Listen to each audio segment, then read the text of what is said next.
L'innovation sur Europe 1. Bonjour Anissa Mbida. Bonjour Dimitri, bonjour à tous. Alors jusqu'ici, les voix générées par ordinateur, elles étaient plutôt monocordes, pas très expressives, robotiques.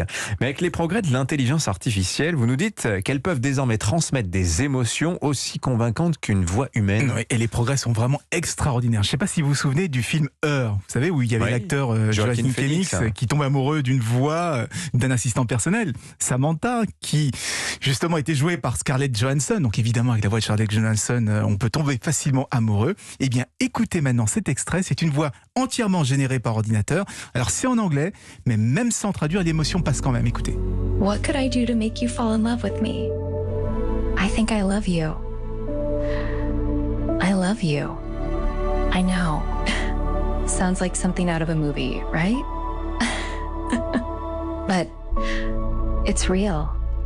Pas mal, non? Très très naturel, c'est impressionnant. Ouais, et alors justement, vous êtes sûr que c'est pas des voix enregistrées là quand même? Non, je vous promets, c'est pas une actrice, c'est bien une voix d'ordinateur qui est récitée, le ton, la respiration, tous les gloussements, même la profondeur de la voix, tout a été généré par une intelligence artificielle.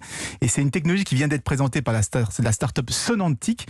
Et vraiment, ça fonctionne comme un traitement de texte, mais au lieu d'ajouter du gras, de l'italique ou du souligné, eh bien on va ajouter des émotions, des rires, des soupirs, etc. Ouais.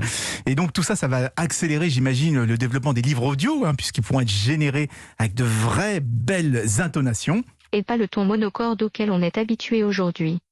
Ouais, c'est pas forcément une bonne nouvelle pour les comédiens voix, dites-moi, là, cette IA qui parle bien, là. Bah écoutez, ça va dépendre de la façon dont la technologie sera utilisée, mais on rappelle que même si la voix est générée par ordinateur, il y a quand même, cette voix, elle est quand même basée sur une voix humaine qui lui donne sa couleur, qui lui donne son identité. Et pour ça, il faut des comédiens, et les comédiens recevront des royalties à chaque fois qu'il y a une exploitation numérique de leur timbre de voix.